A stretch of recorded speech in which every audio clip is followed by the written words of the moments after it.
e foi só isso que nós fizemos. Não houve nenhum poder sobre-humano, nem nenhum Messias que aterrou no Sporting, por isso simplesmente acreditaram e, como eu disse no dia em que foi empossado, íamos corresponder com essa confiança, com um sentido de responsabilidade grande, e é isso que temos feito. Não se lembra qual foi o primeiro papel que assinou aqui no Sporting? O primeiro papel que assinei o Sporting foi a necessidade que houve de pagamento por questões de licenciamento. Foi a prenda que eu tinha reservado para o início de mandato aqui no Sporting Clube Portugal. Quando chegou, o clube estava mesmo à beira da bancarrota? Havia dinheiro para pagar ordenados? Ou não havia dinheiro sequer para pagar ordenados? E quando já agora, introduzindo mais questões nesta minha intervenção, e depois quando chegou aos bancos, o que é que teve que dizer aos bancos? Não havia de facto, não havia dinheiro absolutamente nenhum, nem para pagar os ordenados, nem para pagar as questões que eram importantíssimas para o licenciamento. Aquilo que se teve que fazer foi iniciar o processo de reestruturação. Era quase inevitável. E foi imediato, chegou, teve que trabalhar nesse projeto imediatamente. Era inevitável que quem chegasse ao Sporting tinha que trabalhar nesse dossiê.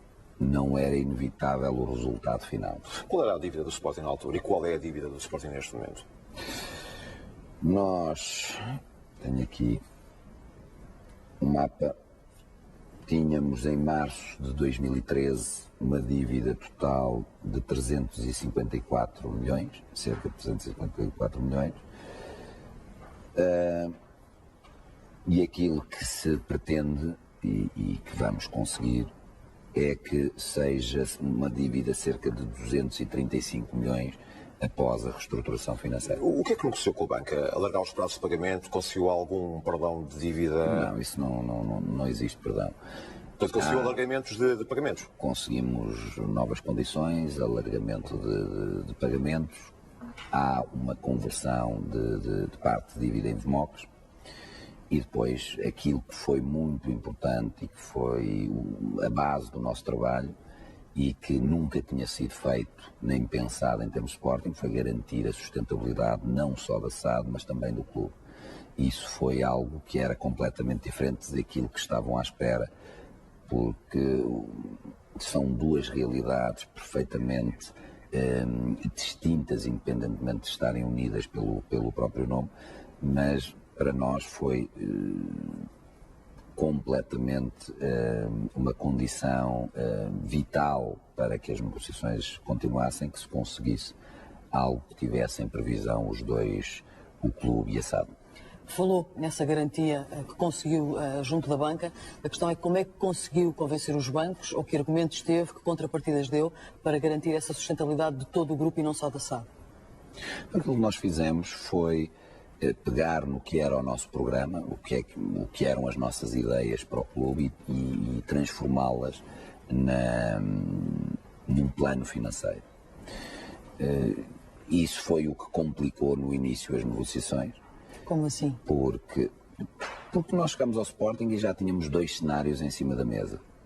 Havia um cenário PER, que para nosso espanto tinha sido equacionado pelo próprio Sporting, e havia um cenário de uma reestruturação que tinha por base uma série de coisas que nós não aceitaríamos. O acabar com as modalidades, que era uma forma de tornar o clube operacionalmente equilibrado, menos o futsal, que passaria para a SAD. A perda da maioria na SAD era uma realidade. O Sporting continuava devedor à SAD, que era algo que já se mantinha há muitos anos. Portanto, havia uma série de indicadores que nós não considerámos, primeiro, que cumpririam aquilo que era o nosso modelo de gestão e o nosso projeto, e em segundo lugar, que não eram de todo adaptados à realidade que iríamos viver. Aqui estou a falar Portugal e os clubes. E esse foi o primeiro ponto, e essa foi a grande diferença. Talvez houvesse pessoas que aceitassem um dos caminhos, porque já estavam todos feitos e preparados, e nós aquilo que fizemos foi fazer um plano financeiro perfeitamente adaptado àquilo que eram as nossas crenças. Mas teve que convencer os bancos para aceitar esse novo plano financeiro. Como é óbvio. E foi difícil, teve que dar alguns murros na mesa. Não era fácil porque não havia uma relação de confiança de parte a Por parte. isso, as negociações não devem ter sido nada, mas nada fácil. Não, porque não havia essa relação de confiança de parte a parte. E isso não é fácil. Ajuda na altura de conversar. Quando se começa a conversar e não há confiança de parte a parte, não é nada fácil. E sobretudo quando se começa logo por uma terceira via que nunca sequer tinha sido equacionada em termos de plano de negociação. Achava que os bancos, quando chega à presidência, achava que os bancos confiavam em si, no seu projeto. Que embate de confiança é que teve quando chegou? Ou é isso que eu estou a dizer, não havia confiança de parte a parte. Sentiu desconfiança deles? Acharia, como é lógico, de parte a parte. Não partiríamos dessa posição, porque seria uma hipocrisia dizer que chegámos e que toda a gente confiava em toda a gente, que não é verdade. Nós olhávamos com preocupação para os parceiros financeiros e os parceiros financeiros olhavam com preocupação para aquilo que era o novo presidente do Sporting e a sua direção. Mas a partir daí tivemos que ir conversando, ir trabalhando em conjunto. As pessoas perceberam a solidez do projeto, porque um projeto não é apenas, e disse isto várias vezes, não é apenas fazer um Excel, não é apenas escrever uma série de frases bonitas, tem que haver alguma sustentação, e houveram muitas reuniões, muitas conversas, e as pessoas acabaram por perceber que havia um fio condutor em todo o projeto, que o projeto realmente era algo que podia ser confiável e que fazia sentido. Porque, por vezes, nós queremos passar as nossas mensagens nas campanhas eleitorais e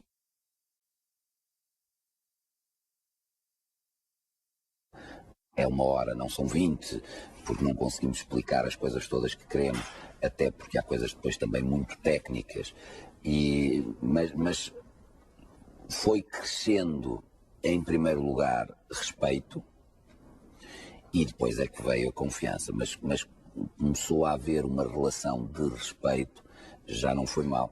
E às vezes as conversas mesmo difíceis... Creio, pelas notícias que vemos, que a relação entre o Sporting e a banca é uma relação estável neste momento, onde houve essa confiança, onde entrou na equação essa confiança.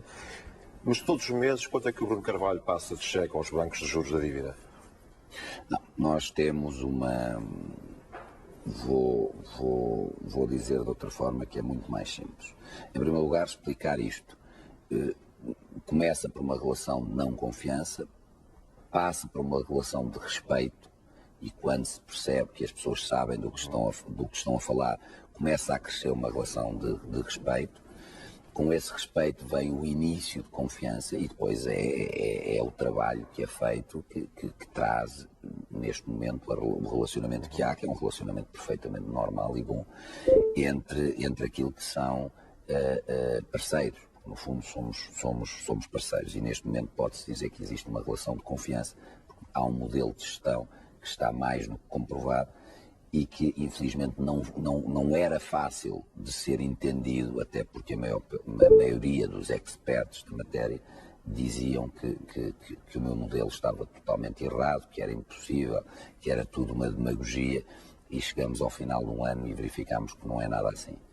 É lógico que nós temos uma redução substancial daquilo que é o serviço da dívida, porque em março de 2013 nós tínhamos uma situação de dívida a bancos de 268 milhões, a seguir à reestruturação vamos ter de cerca de 175 milhões.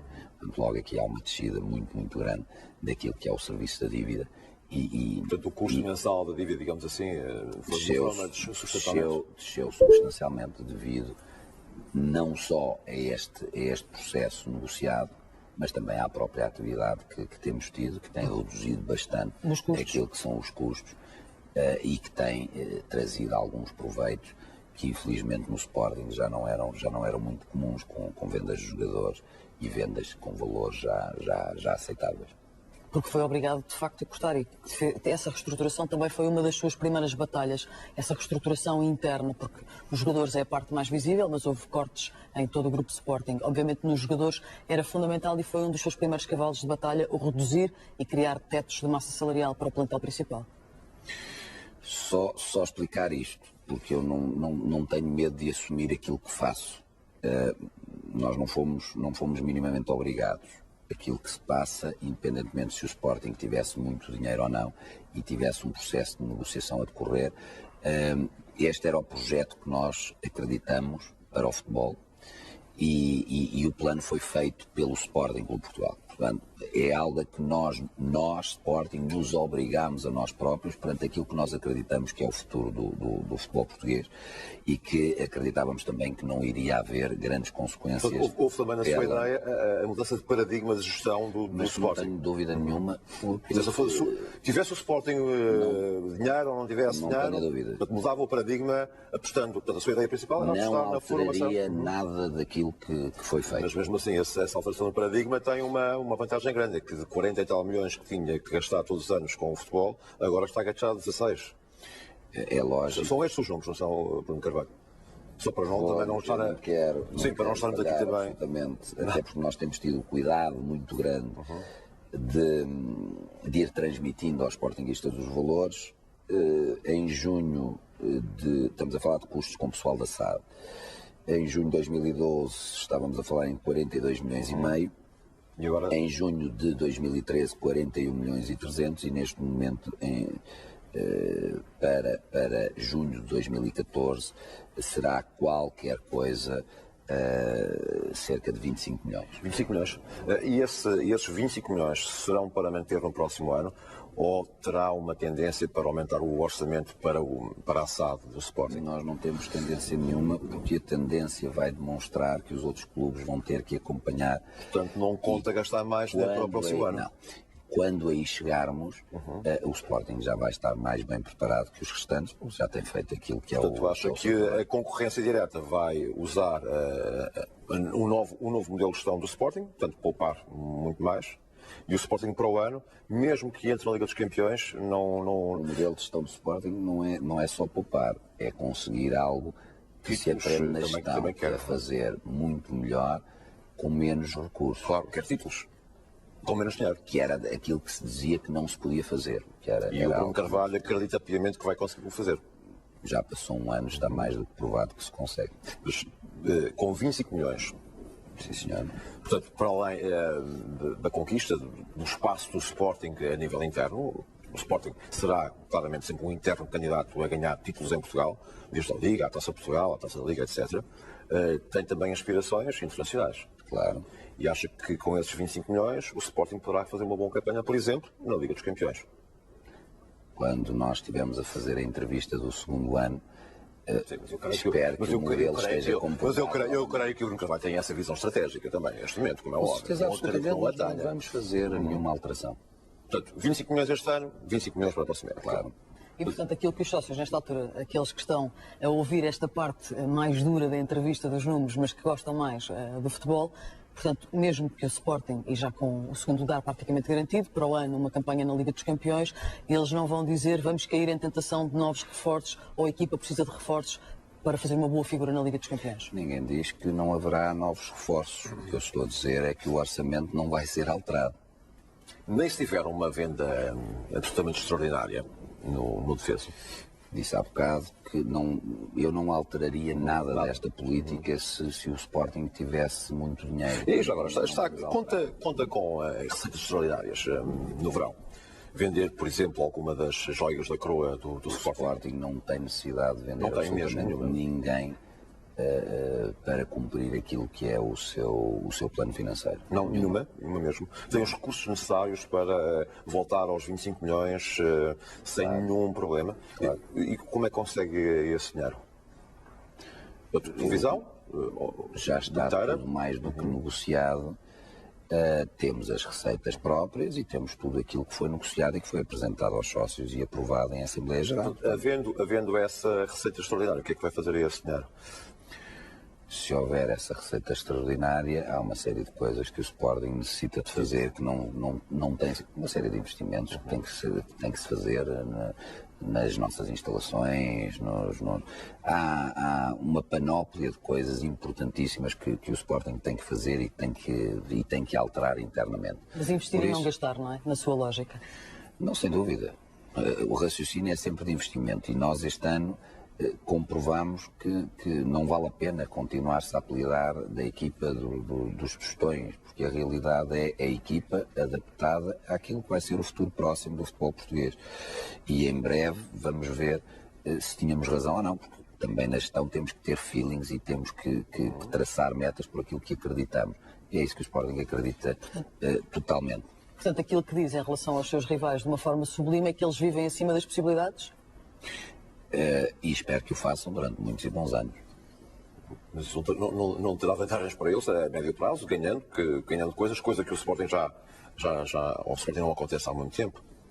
Não sei se estarem acima daquilo que podem lhes dará muitas vitórias, mas o tempo dirá. Mas eu espero que continuem a gastar por muitos e bons anos. Depois vai ser muito mais difícil recuperar e o Sporting cá estará para aproveitar essa época, se tiver a competência suficiente para o fazer. Mas se o despesismo não fosse algo que as instituições querem mesmo combater, não fazia sentido a própria UEFA ter avançado para o fair play financeiro.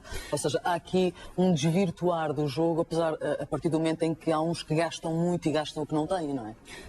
O fair play financeiro, seja como for, não impede gastar mal, porque permite uma série de prejuízos. Eu, quando me candidatei, disse que queria até ao final do mandato ter a nível operacional um clube que não gastava mais do que aquilo que recebia. E fizemos isso num ano. Porque neste momento, a nível operacional, a SAD está equilibrada e o clube está equilibrado. E nenhum dos dois tinha esse equilíbrio quando cheguei ao Sporting, antes pelo contrário. Agora, a nível financeiro é outro panorama, porque há uma dívida para pagar, porque há um passado para fazer face. Isto não quer dizer que o Sporting vai ter sempre lucro. O que quer dizer é que a nível operacional conseguimos num ano aquilo que era suposto fazer em todo o mandato. E isso é muito mais do que o que diz o fair play financeiro. O fair play financeiro, mesmo assim, ainda dá aso para que haja algumas loucuras e eu ficarei muito feliz que a continuem a cometer. Bruno Carvalho, sabe que isto no futebol, ganhar traz uma vantagem genial para quem gera as paixões, para quem gera o dinheiro, ganhar é sempre uma ajuda substancial. E o Sporting está a fazer uma época fantástica. Aliás, creio que se calhar Bruno Carvalho no início da temporada nem imaginava que o Sporting pudesse estar tão bem neste momento. Se calhar. Digo eu estou a especular. Depende. Se estiver a falar do Bruno Carvalho presidente, apesar do que toda a gente acha, eu era muito ponderado naquilo que era a nossa tarefa, independentemente de sentir às vezes necessidade de ter intervenções mais calorosas ou menos calorosas. Todos nós temos um papel para cumprir e todos nós temos que seguir estratégias para cumprir o nosso papel. O adepto Bruno Carvalho esperava se calhar ainda estar na Taça da Liga e podíamos estar de facto, esperava estar na Taça de Portugal e podíamos estar de facto, por isso se calhar gostaria de estar melhor enquanto adepto. Mas a questão que eu lhe ponho assim, é evidente que ganhar é uma coisa fantástica, em qualquer coisa, então no futebol é genial. Voltando um pouco a essa ideia do orçamento dos 25 milhões, por exemplo, perde uma dos jogadores que mais tem dado nas vistas este ano, a nível do campeonato interno e também nos campeonatos da Europa. Há muita gente a olhar para uma das joias do Sporting, para o William. Se perde esse jogador, se chega alguém e bate os 45 milhões, foi que é essa cláusula de rescisão dele, bate os 45 milhões de euros, o Bruno Carvalho terá que vender o jogador. Claro, e nem é preciso perguntar. E tem que vender, não é? Batem à porta. Claro, óbvio. Os jogadores vende Estado, passam um cheque, 45 milhões, o Bruno Carvalho tem que ceder a essa imposição. Exatamente, essa imposição do dinheiro. Tem noção que perde um grande jogador. Tem o Sporting neste momento, dentro dos seus quadros, Ou jogadores identificados, por exemplo, para substituir um jogador dessa qualidade? Sem ter que investir. Deixe ser isto Porque eu creio que o William Carvalho não é um jogador muito caro, não é? e digo acreditando claramente no que vou dizer. Em primeiro lugar, a história do William Carvalho, acho que o valor é mais do que evidente. Esta direção percebeu o valor porque muito antes de qualquer pessoa começar a falar do William Carvalho, houve a renovação por mais 5 anos. O William Carvalho está muito satisfeito no Sporting, o Sporting está muito satisfeito de ter o William Carvalho. E o William Carvalho não é propriamente uma temática que nós tenhamos, porque não estamos vendedores, não é essa a nossa questão. Parece-me também que a estratégia dos jornais já foi perfeitamente identificada, porque se nós virmos, porque nós temos que saber ler um bocadinho depois a comunicação social. Para aqueles que se interessam por estas coisas temos que saber ler. Começou no Manchester United, depois o City já ia subir mais um bocadinho, depois o Chelsea vinha roubar, depois o Inter estava perfeitamente louco, acabou no Mónaco, portanto isto a cláusula ia ser batida, ponto. Mas depois vem a segunda parte da notícia, porque quem planta as primeiras, planta as segundas, que era especialistas a dizer, não, nem pouco, mais ou menos, o William vale 45. Percebi perfeitamente a mensagem, portanto não estou minimamente preocupado. Agora, já que entramos neste tema, que acho que é um tema que interessa. Mas deixe-me só dizer uma coisa, porque eu acho que interessa de facto. Era o que eu lhe ia dizer. Se me perguntar sobre todos os jogadores, e isto é real, eu neste momento identifico-me totalmente com a equipa do Sporting Clube de Portugal. É uma equipa como um todo, faz exatamente aquilo que eu ambicionava para o Sporting Clube de Portugal. Nós não temos essa teoria, nem eu nunca vou deixar que isso aconteça no Sporting, de grandes vedetismos. Nós temos a completa noção que a primeira coisa que nos dá força e a verdadeira vedeta de tudo isto, e finalmente conseguimos reposicionar as coisas por forma a que seja assim, é o Sporting Clube de Portugal. Essa é a primeira vedeta. A vedeta de que tudo isto é o Sporting. Não tenha dúvida nenhuma. Tudo o resto é trabalho.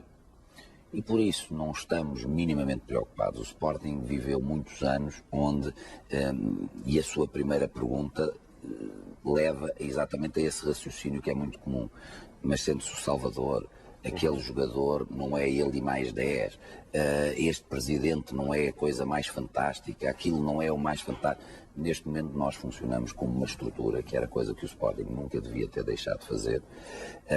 Temos a completa noção do valor daquilo que temos nas mãos.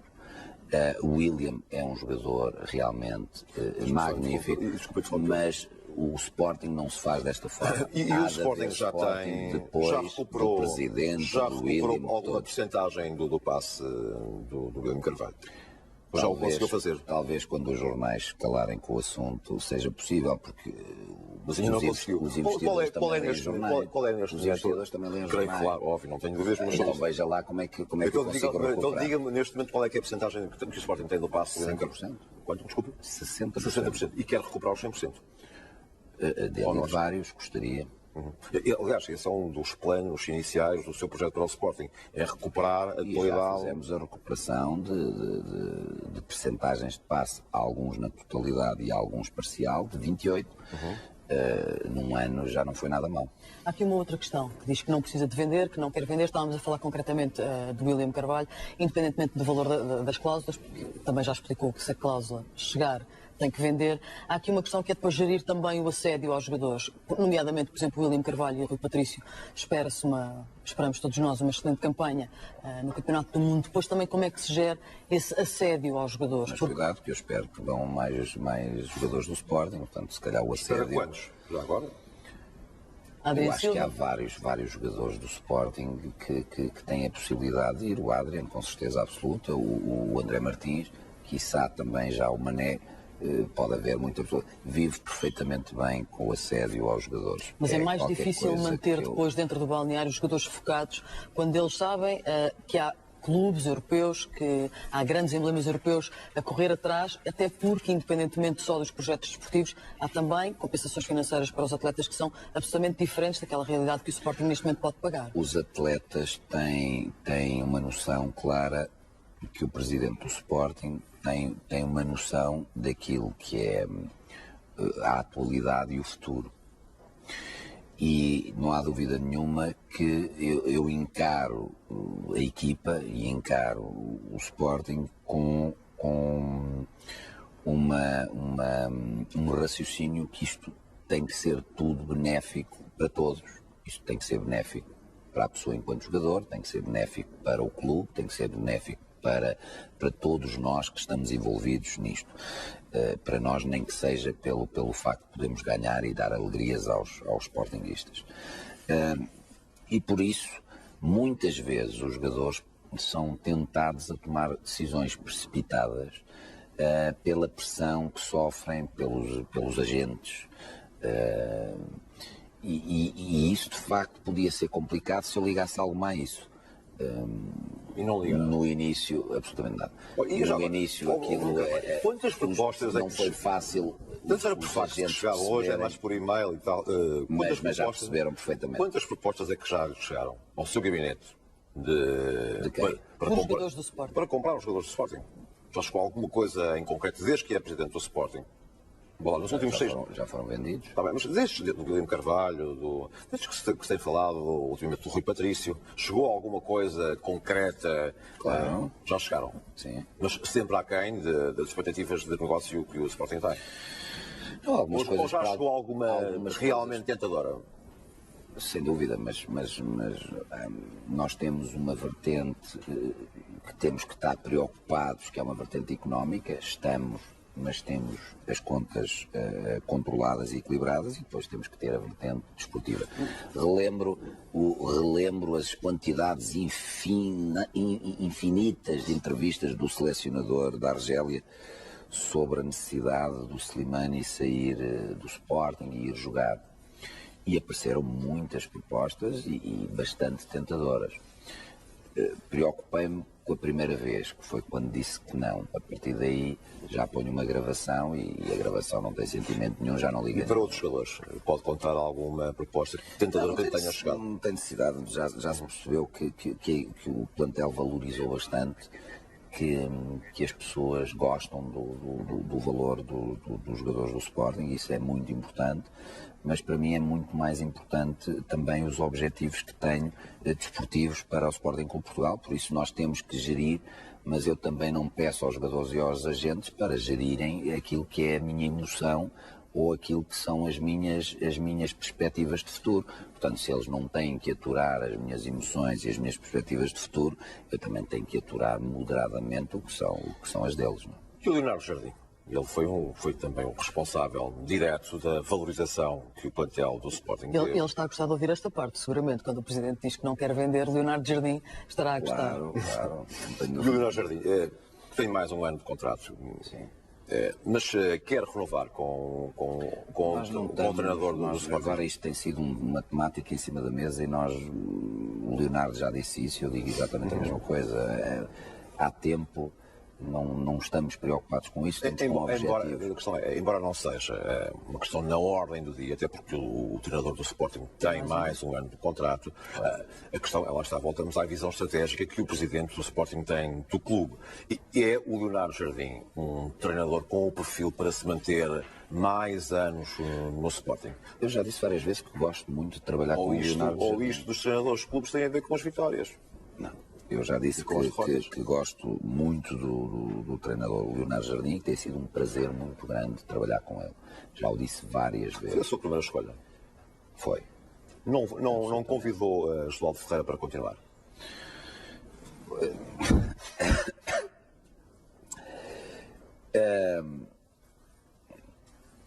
Conte-me tudo. Não. Eu vou dizer uma coisa. Eu acho que nós devemos ter na vida algum respeito por aqueles que nunca nos faltam ao respeito. Já quem falta já é diferente, mas devemos ter algum respeito. Portanto, isso é um assunto que prefiro não falar. Já se falou bastante. já o próprio também disse o que lhe apeteceu. Desejo boa sorte ao Josualdo. Portanto, aquilo que o professor Josualdo disse na entrevista que tinha sido convidado... Não vou responder a isso, vou dizer que em termos de Leonardo Jardim gosto bastante de trabalhar com ele. É um treinador que tem feito um trabalho muito, muito bom.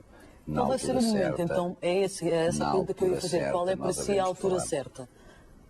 No final do campeonato, preparar o próximo? Quando tivermos que possibilidade de parar um bocadinho, até porque temos objetivos, estamos focados naquilo que é o desempenho desportivo, portanto, provavelmente no final da época haveremos de conversar como fazemos tantas vezes, e se acharmos por bem os dois, será uma temática que vamos conversar. Não estamos por aí preocupados, muito menos agora nesta fase do campeonato em que estamos envolvidos por aquilo que são os objetivos que ainda nos podem deixar cumprir. Gostava de renovar, tem uma ideia, é estratégica essa renovação de Leonardo Jardim? Eu estaria a fazer já o processo de negociação com o Leonardo Jardim. Portanto não vai querer... Não, deixe-me lá depois conversar, até para depois haver alguma novidade. Tem uma cláusula de rescisão ao contrato do Leonardo Jardim? Sim. De 15 milhões? Exatamente. Não acha que é um valor que possa ser facilmente cumprido? Mas eu vou dizer uma coisa, eu qualquer dia, afinal, já paguei a dívida toda ao final de 1 ano e meio. Isto começa a ser tentador, sem dúvida nenhuma, porque treinador 15 milhões, o William Carvalho 45, o Mané 45. Bem, eu acho é que disse que era o Leonardo Jardim, estava contente. Eu acho que agora os bancos devem estar em plena euforia. Nunca mais meio ano, nunca e se calhar paguei a dívida toda. Nunca se sentiu pressionado, ou pelos bancos, ou pelos fundos, a vender nos jogadores? Eu sou perfeitamente pressionado diariamente, graças a Deus, pela minha mãe e pelo meu pai, que ainda estão vivos, pela minha mulher, que muito gosto, e pela minha filha, que muito amo. Por isso, são as únicas pressões na vida que eu sinto. Por mais ninguém, garantidamente por mais ninguém. O resto é fé de ver. Também faz parte da vida. Trabalho. O Sporting vive com uma grande emoção.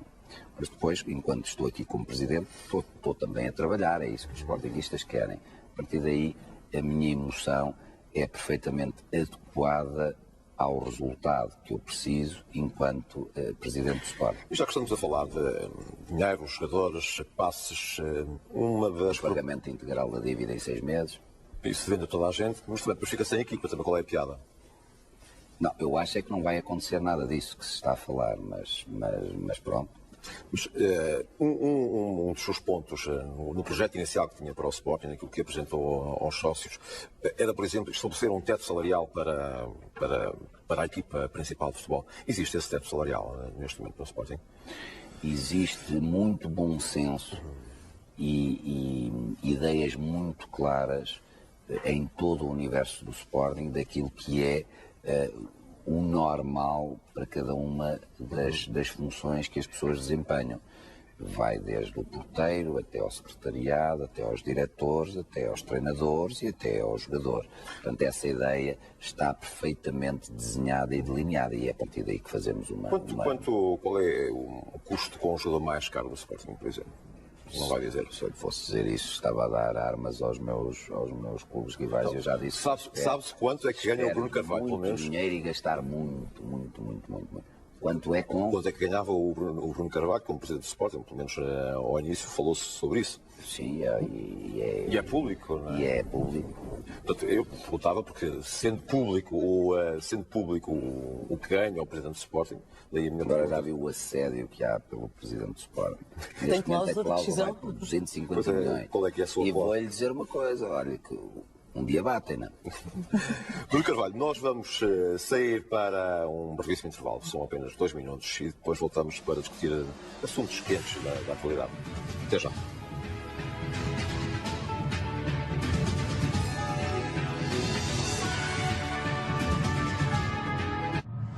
Saída que faltavam alguns temas quentes para esta entrevista.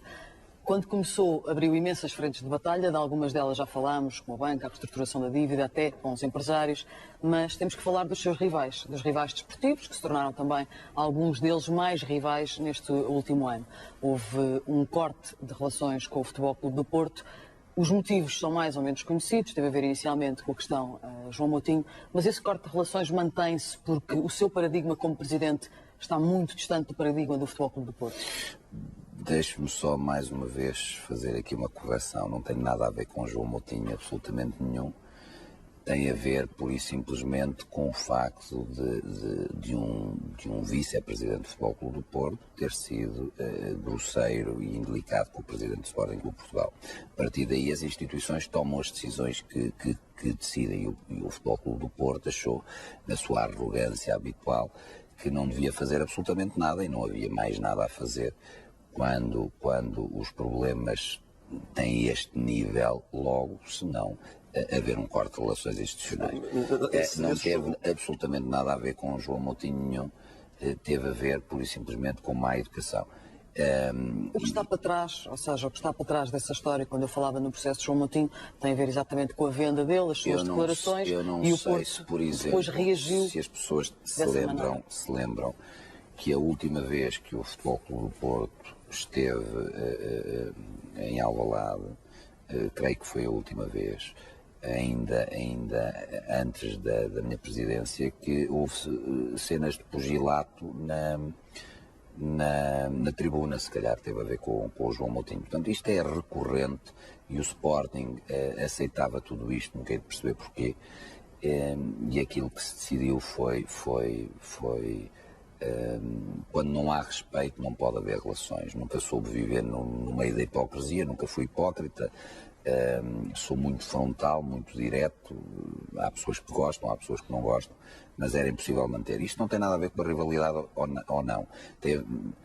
Se me disser se eu equaciono alguma vez haver um clima entre os três grandes, os chamados três grandes, de normalidade naquilo que tem que ser uma perspectiva para o futebol português, acredito, ainda sou novo, se calhar daqui a algumas décadas. Mas não acredita se for Bruno Carvalho, Jorge Nuno Pinto da Costa e Luís Filipe Vieira? Não, isso não, é impossível. Não de todo. Não sei se é impossível ou não, nunca sabemos que é impossível, mas não me parece ser minimamente possível.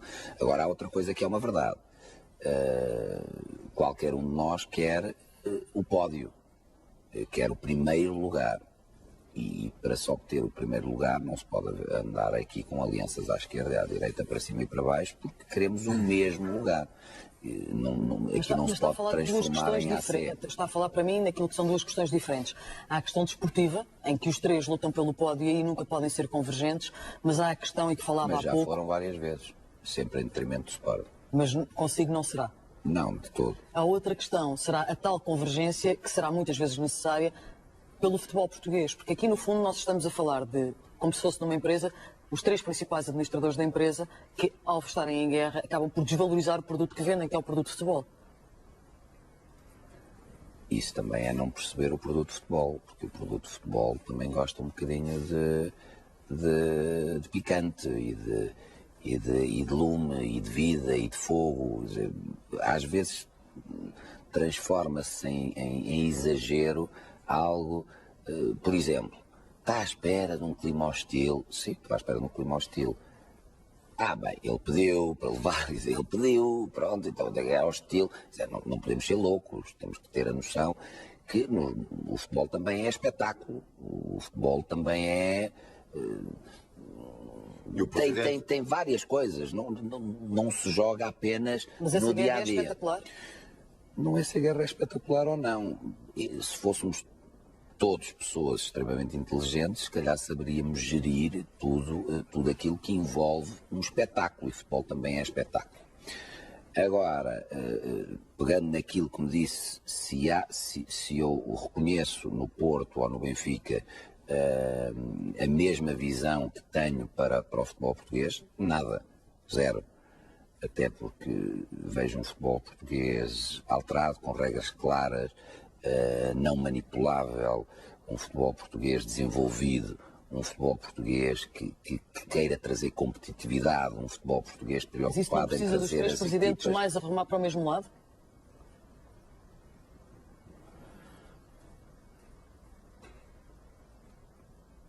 A ver se lhe consigo explicar. Lembra-se do período da Guerra Fria. Você não tinha propriamente os Estados Unidos e a União Soviética a arrumar para o mesmo lado. Mas também não houve a Terceira Guerra Mundial. Havia um pacto de não agressão. O que é que significa? É um pacto fantástico, já que era um pacto fantástico. O que é que acontece? Para as coisas evoluírem, não é a questão da guerra ou da paz que fará com que evolua. Tem a ver com se ter a mesma noção daquilo que é o negócio. E o Sporting Clube Portugal, eu ia lhe dizer, tem a noção que é preciso dar mais competitividade ao futebol português, é preciso dar outra atenção às chamadas equipas mais pequenas, porque seria bom haver mais rotatividade, tem que se dar bastante atenção àquilo que é a segunda liga para ter mais competitividade também. É preciso regras absolutamente claras para que não haja nenhum género de clube que tenha qualquer tipo de influência naquilo que são os centros de decisão, qualquer tipo de influência nefasta, porque de influência havemos de ter todos que ter alguma coisa. E neste momento, os três grandes, o Sporting é o único que tem essa completa visão, porque já no Sporting a tive. Quando diziam a certa altura, bem, o Bruno Carvalho um dia para chegar ao Sporting vai ter que se aliar com os seus mal ou bem, vai ter que se aliar com alguém dentro do Sporting. Eu não fiz isso. Aquilo que fiz foi, apresentei um projeto, as pessoas foram confiando, fui às eleições, não fui empossado da primeira, fui empossado da segunda, vim à luta. Nunca me escondi por trás da crise ou da má situação do Sporting, para nada, dou o corpo à bala, não tenho problema absolutamente nenhum em termos de defesa do Sporting, muitas vezes naquilo que poderia ser uma vida muito mais facilitada, porque se ficássemos em quarto lugar já era muito melhor, porque se eu me desse bem com toda a gente também era muito melhor, e aquilo que eu fiz é luto exatamente por aquilo que eu acredito, e tenho sempre um sentido de justiça naquilo que faço e na maneira como me movo.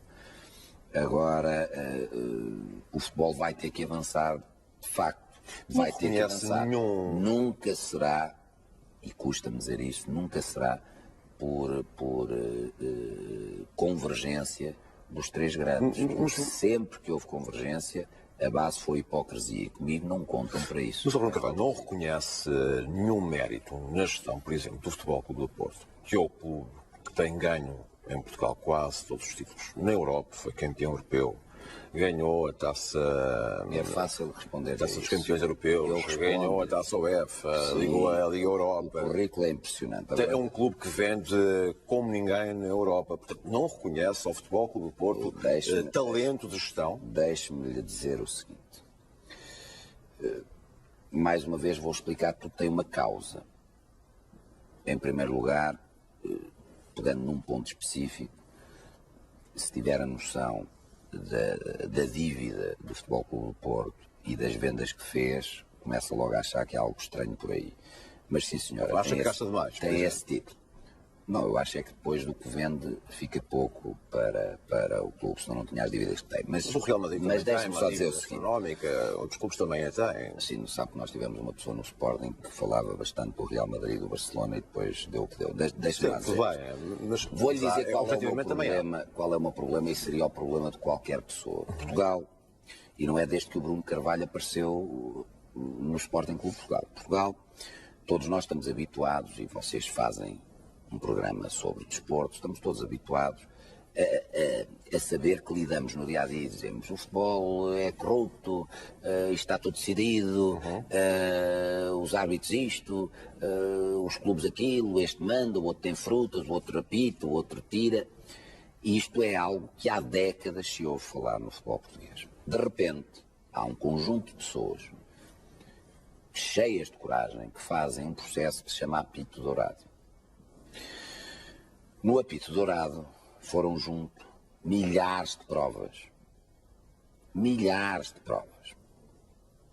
E todos nós, se bem se mal, tivemos acesso a grande parte delas. Todos nós tivemos a consciência que realmente tudo aquilo que se dizia era verdade.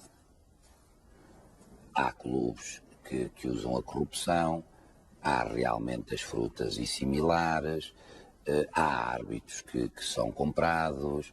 Isso foi público e notório. Como bons portugueses, dizíamos todos em surdina, bem, isto não vai dar em nada. Mas isso é porque, infelizmente, é aquilo que nos habituamos. E era uma das coisas que tinha que mudar neste país, é essa capacidade de raciocínio. Qual foi o resultado prático? Qual foi o resultado prático? Nós temos a noção clara que, por exemplo, o Futebol Clube do Porto utilizou durante largos anos práticas pouco recomendáveis. De repente a Justiça Desportiva faz uma coisa brilhante, que é, escolhe o campeonato onde o Futebol Clube do Porto ganhou com mais distância para o segundo de sempre, retira-lhe 6 pontos e mantém-se campeão. Dá assim uns castigos para a esquerda e à direita sem sentido nenhum, mas depois chegamos à conclusão que isto tudo na justiça, em termos de justiça, chamemos-lhe normal, chegamos à conclusão que um juiz não pediu as escutas e as mesmas perderam a sua possibilidade de ser utilizadas. Acha que a influência do Porto chegava a esse ponto? Não, isso é uma questão técnica. Ok, mas acha que o Porto tem alguma influência nisso? Mas espera, tente entender o que eu estou a dizer, que é isto. Houve vício, ponto. A justiça desportiva não se pode utilizar do facto de ter havido uma questão técnica nos tribunais normais para não atuar de forma decisiva naquilo que foi do conhecimento público.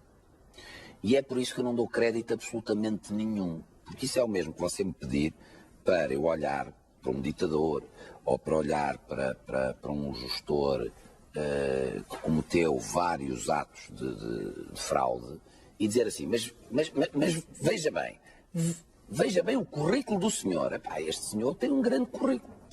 Pois tem. A culpa de eu não dar crédito nenhum chama-se justiça desportiva. Não acredita, ponto.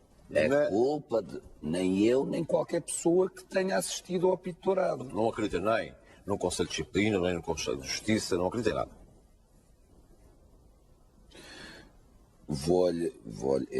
Isso é uma forma brilhante de se dizer, porque, aliás, eu sou contra tudo e contra todos, não é? Então vamos pegar outra vez no apito dourado, para ver se você também acredita, você também é cidadão, também gosta de desporto, com certeza absoluta. Sim, senhor. Então vamos continuar este exemplo medonho do futebol português, que é o apito dourado.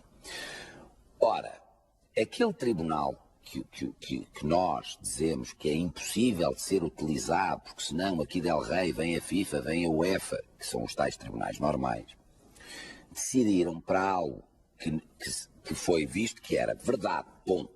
Tudo aquilo era verdade, não pode ser utilizado. Agora, que era verdade, não há dúvidas, porque não disseram que as escutas eram falsas e que a coisa foi montada, portanto a verdade é aquela. Não puderam ser utilizados, portanto acabou a prova. Sim, senhor. Agora veja bem esta coisa brilhante. Nós não podemos utilizar a justiça chamada normal, porque senão é um horror, um devaneio. Mas Pinto da Costa e mais 2 ou 3 pessoas envolvidas no caso pôde fazer um recurso, utilizando a decisão do Tribunal Normal, que fez ao Conselho de Justiça. Portanto, veja bem, nós não podemos utilizar, mas quando dá jeito já podemos utilizar a decisão do Tribunal Normal para a Justiça Desportiva, como se tivesse alguma coisa a ver uma coisa com a outra. Uma coisa é, não posso utilizar a escuta porque não foi legal, outra coisa é, foi verdade. E a verdade é que o Conselho de Justiça deu provimento para o Conselho de Disciplina. Isto é loucura, como é que quer que eu acredite? Portanto, sim, eu também vou fazer a pergunta de forma clara e objetiva. Não acredita no Conselho de Justiça, no Conselho de Disciplina? Não acredita na justiça do futebol português? Eu que lhe dei factos. Mas eu estou-lhe a fazer a pergunta. Então pronto, é lógico que não, mas com factos. Mas o Sporting não é também porque sou contra tudo e contra todos. Mas o Sporting, por exemplo, quando decide recorrer para essas instâncias, está a recorrer, se pensar recorrer para essas instâncias, não é? E já recorreu, por exemplo, no caso da Taça da Liga. E correu ótimo. recorre, mas já não está a acreditar em nada. Não, mas correu ótimo. Aliás, as gravações que vieram, que foram divulgadas, não é? Mostraram o brilhantismo que foi o senhor juiz Herculano Lima. Brilhante. Qualquer coisa de um profissionalismo, foi absolutamente brilhante o senhor. Nada cluísta, nada. Aquilo é de uma isenção total. Total, não tenho dúvida nenhuma. Ou seja, quando se referia aos momentos do Porto e à questão se acreditava ou não acreditava, porque é que não dava mérito, utilizou sempre o verbo no passado, mas depreende que continua a utilizar o verbo no presente. Em relação ao momento, eu não consigo, eu sei que temos vários casos na nossa sociedade que as pessoas dizem, ele até roubava, mas não fez mal, ele não fez mal. Eu não consigo ser uma pessoa assim.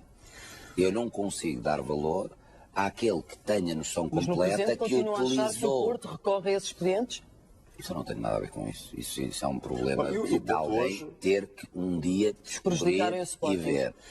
E o Porto hoje... O Sporting é prejudicado, nós recorremos àquilo que são os meios e somos verdadeiramente gozados, como se viu nas gravações do Sr. Juiz Herculano Lima. Viu-se perfeitamente que o Sporting foi gozado em todo aquelas intervenções que se ouviram, que foram públicas durante o processo. Isso não é correto.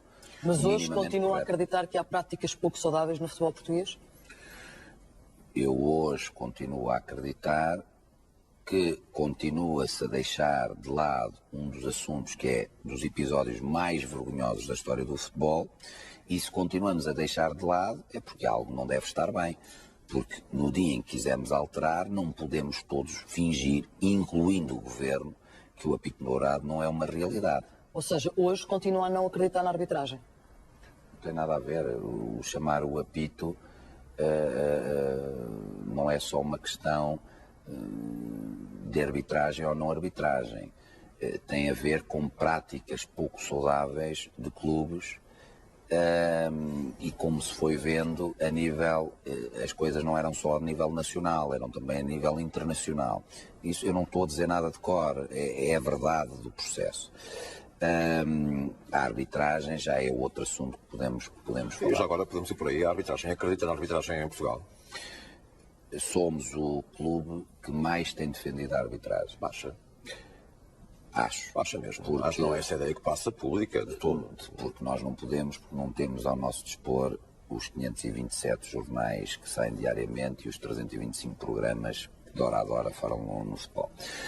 Explico rapidamente. Agradecia. O Sporting Clube de Portugal eu acho que tem noção que não é essa a ideia que a opinião pública tem do discurso do Sporting para com a arbitragem. Como já viu, eu também sou bastante crítico com factos daquilo que é a comunicação social e o seu papel na sociedade. Mas, porque não tenho dúvida nenhuma que a opinião é diferente, porque as pessoas não são honestas intelectualmente a fazer as suas análises. Explique-lhe com o máximo de rapidez possível. E não estou aqui a falar de vocês, estou a falar em termos daquilo que leio no dia-a-dia, de disparates que se lê, e depois os árbitros também leem, e as pessoas também leem e vão assimilando. Explico. O Sporting Clube de Portugal foi o único clube que fez um conjunto de propostas, que não é um conjunto de filosofias, é um conjunto de propostas concretas, e inclusivamente com textos de regulamento e de lei que nós achávamos que deviam ser alterados e com as respectivas alterações. Fez um trabalho muito bom, em vários aspectos, vai desde a violência ao policiamento, ao contrato coletivo. 12 pontos que apresentaram ao Presidente da República, na Liga. Passo número um dos pontos era arbitragem, melhoria da arbitragem e factos concretos para melhorar a arbitragem. Deixe-me só dizer isto. Mas o Sporting Clube de Portugal entrega essa documentação e a primeira coisa que é brindado é com uma entrevista do Presidente da Comissão de Arbitragem, Vítor Pereira, que diz que as propostas do Sporting não tinham interesse absolutamente nenhum. Quando tinha estado reunido com o Sporting, e não foi nada disso que tinha dito ao Sporting. Portanto, tratamento número 1, digamos, Conselho de Arbitragem 1, Sporting 0. Ok? Continuemos. Eu, enquanto Presidente do Sporting, tive muito poucas intervenções ainda sobre a arbitragem. Queria processar os árbitros. acusá-los de danos ao Sporting. Acha que isso é defender Você a arbitragem? guardou essa, mas, Não, mas agora tem outro. vai ter que esperar até ao fim, porque agora vou explicar a história. Mas Deixa-me quando... Sim, desculpe, Terra tem toda a razão. Peço O que desculpa. está a dizer isto é de agora. Sim, claro. Mas tem que fazer a história, porque é isso que um jornalista faz. Faz uma história para perceber porque é que se faz. Estou Espera. a remeter uma facto Proposta. também. Sim, senhora. O Sporting pouco falou sobre a arbitragem. Quando falou, falou de coisas concretas e que os experts deram todas razão ao Sporting. A arbitragem do João Capela, a arbitragem do Duarte Gomes. Sempre que falei, a palavra que surgiu logo de seguida foi punição exemplar. E eu gostava que as pessoas fizessem a análise do que eu disse e porque é que eu até hoje ainda não fui nada punido, nem exemplarmente, nem de maneira nenhuma. Já está a comissão de arbitragem 1, Sporting 0, não se esqueça. Agora vamos ao dado seguinte. O Sr. Pinto da Costa dá uma entrevista absolutamente avassaladora para todos os lados, incluindo a arbitragem. Sabe o que é que aconteceu a seguir? Aparece um responsável da arbitragem a dizer sim, realmente o árbitro não teve muito bem. Depois lá aparece uma vozinha por trás que diz, e punição exemplar? Ah, e a punição exemplar. Mas o árbitro pediu desculpa. Ao Sporting nunca foi dito isto. Depois veio Salvador, presidente do Braga. Bem, eu nem quero dizer o que é que foram aquelas palavras. Logo de seguida, veio uma pessoa dizer, com responsabilidade, realmente o árbitro não teve muito bem. E depois lá veio a palavrazinha punição exemplar. Portanto, comissão de arbitragem 2, Sporting 0. Quando vem Bruno Carvalho dizer, vou prestar os árbitros que causaram danos... Vamos continuar, vamos Ou então quando dizer que o campo está sempre a descair para o mesmo lado... Sim, vamos continuar. Vamos continuar. Depois, o Sporting Clube Portugal faz uma conferência, ou uma apresentação, onde pela primeira vez um clube, e quem é que deu eco a isto? Ninguém. Foram sempre pela parte negativa. Onde pela primeira vez um clube assume publicamente os jogos onde foi grosseiramente beneficiado, então, mas queria que fosse a sua, se quiser fazer um quadro, faça. Pronto, agora deixa-me lá continuar. Se calhar podemos ter a mesma opinião. Fez um texto, um quadro, onde foi, é que você nem ouve. Beneficiado. Mas eu ouço, não é eu ouvi, prejudicado. eu ouvi. Não, beneficiado. Nunca vi isto. Você eu nunca, vi, desculpa, você nunca ouviu. com toda a atenção essa conferência de imprensa. Segundo, onde é que foi prejudicado? É a nossa opinião, claro que é a nossa opinião. Claro. Como era a opinião de Luís Filipe Vieira, à sexta jornada, não foi há 10 anos, foi sexta jornada, que o Benfica tinha sido incompetente, que o árbitro tinha sido incompetente, já lhe tinham roubado 4 penaltis e 3 fora de jogo. Mas não dá eco, sabe porquê? Porque há outro tratamento por parte da comunicação social. Eu cheguei agora, chatei muita gente, mas não há grande diferença. Chamar incompetentes, que já arrumaram 4 penaltis, também é na opinião dele. Então vamos dizer assim, isso é a opinião dele. Pronto, gosto. A opinião dele, de facto. Deixe-me continuar. Nós dissemos onde fomos beneficiados e prejudicados. A seguir, relembro também que deve ter muitos exemplos de presidentes que acabaram de fazer um jogo miserável, que foi o nosso jogo, na Luz, e que diz que o árbitro teve excelente. Deve ter muitos exemplos para dizer disso.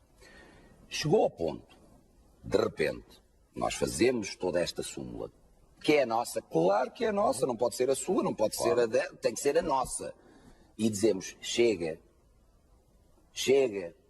nós andamos a levar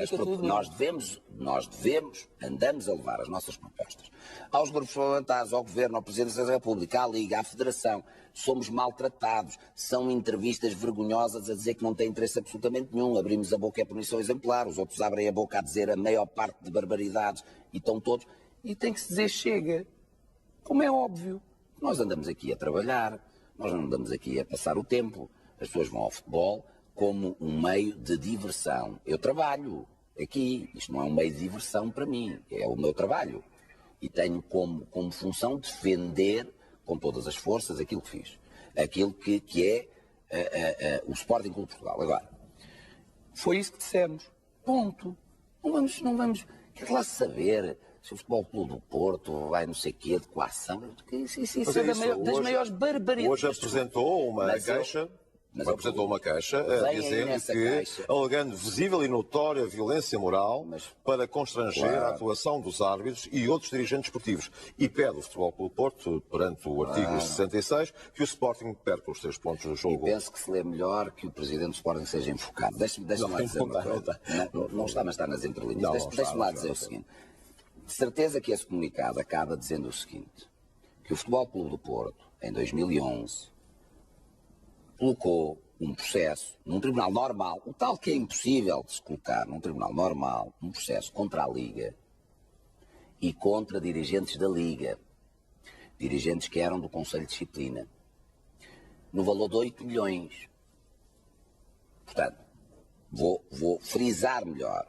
Utilizou um tribunal normal, aquilo que é impossível, que não pode ser, aqui de El Rei, porque veio a FIFA e a UEFA dar um tal e nós ainda descemos divisão, somos espera. Então, isso é um processo de coação. Porque houve um conselho de disciplina que tem sobre ele uma ação de 8 milhões. Agora, imagina o Conselho de Disciplina atual, diz assim, oi, é melhor eu não decidir nada contra, porque também posso levar um processo. Então isto também é coação?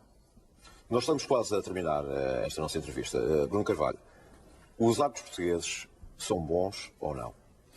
Os árbitros portugueses prejudicam o Sporting de forma propositada ou não? Os árbitros portugueses, existem árbitros bons e existem árbitros maus. Os árbitros portugueses, independentemente do que fosse ou não as diretivas da FIFA, deviam dizer que criam melhores condições para aquilo que é a sua função. E melhores condições seria utilização de meios tecnológicos para evitar o erro grosseiro. Prejudicam o Sporting ou não de forma propositada? Há vários árbitros que são incompetentes, sem dúvida nenhuma. Mas há uma questão de serem só incompetentes ou terem uma agenda para essa incompetência? Aquilo que nós já dissemos foi claro, isso e é factual. O Sporting Clube Portugal e podem fazer, os outros clubes podem fazer a análise deles. Enquanto não fizerem, faz o Sporting. O Sporting Clube Portugal, naquilo que é a sua conclusão e visão, e não teve medo de a mostrar para que as pessoas pudessem debater caso a caso, mas as pessoas não debatem caso a caso, as pessoas inventam. Porque nós fomos claros, cada jogo, cada jogada, o quê, porquê e como. Esteja bem ou esteja mal. E aquilo que chegámos à conclusão foi o Sport Lisboa e Benfica, 1 ponto a mais. O Futebol Clube do Porto, 1 a 3 pontos a mais. E o Sporting, menos 7 pontos. Portanto, a partir daqui, aquilo que nós dizemos é, não pode ser. Nós não queremos ser sempre o clube que é mais prejudicado por erros grosseiros de arbitragem. Há uma questão que é a incompetência e há uma questão que é haver uma agenda por trás dessa incompetência. Eu não tenho dúvida nenhuma que a arbitragem necessita de alterações e por isso fizemos propostas que visam melhorar a arbitragem, prestigiar a arbitragem, porque aquilo que queremos é bons árbitros, prestigiados, portanto estamos a favor da arbitragem. Aquilo que dizemos é, assim como achamos que nos dirigentes há bons e maus, como achamos que nos dirigentes há incompetentes e competentes, como achamos que nos dirigentes há quem utilize meios ilícitos e outros que se regem pelas regras da sociedade, aquilo que achamos dos árbitros é que há bons e maus e deviam ser os próprios árbitros a ter a vontade daqueles que não são competentes não continuarem porque estragam aquilo que é a imagem da arbitragem. Se o Benfica vencer o campeonato, e tendo em conta aquilo que disse ao presidente do Benfica ao telefone, creio eu que um dos bons reforços foi as nomeações. Acha que se o Benfica for campeão, há uma percentagem de ajuda, entre aspas, da arbitragem? Eu acho que se o Benfica for campeão, os benfiquistas vão ficar todos muito felizes e contentes, têm todo o direito a isso. Até agora, e ainda faltam 6 jogos, portanto, pode mudar a minha análise, faltam 6 jogos, não merecem estar no primeiro lugar, ponto. Independentemente de poderem todos fazer uma grande festa. Neste momento, pela análise que fizemos, não merecem estar no primeiro lugar, ponto. Agora, se no final merecem, se não merecem, se deixam de merecer, erros grosseiros, sim, como é lógico, erros grosseiros de arbitragem, como é óbvio. Agora, aquilo que eu digo é, com certeza absoluta, que vão ficar todos muito contentes, muito satisfeitos, agora anda tudo muito chateado comigo, é a minha visão. Quer dizer, se eu assumo, coisa que nunca ninguém viu e ninguém dá valor, porque dá valor ao Bruno Carvalho, é passar um atestado de parvoíce a uma série de pessoas. Nunca nenhum presidente foi capaz de chegar e dizer assim, vejam, numa época, quais foram os erros grosseiros a favor. Até colocámos um erro grosseiro a nosso favor no jogo com o Benfica. Bruno Carvalho, temos que acabar. Uma pergunta rápida, telegráfica. Quando é que espera ser campeão pelo Sporting? Daqui a quanto tempo? Espero muito em breve, porque o Sporting tem que ser isso e a partir da próxima época nós temos que assumir aquilo que é natural para nós, que é ser candidatos ao título. Muito obrigada. Muito obrigado. Até à próxima. Muito obrigado.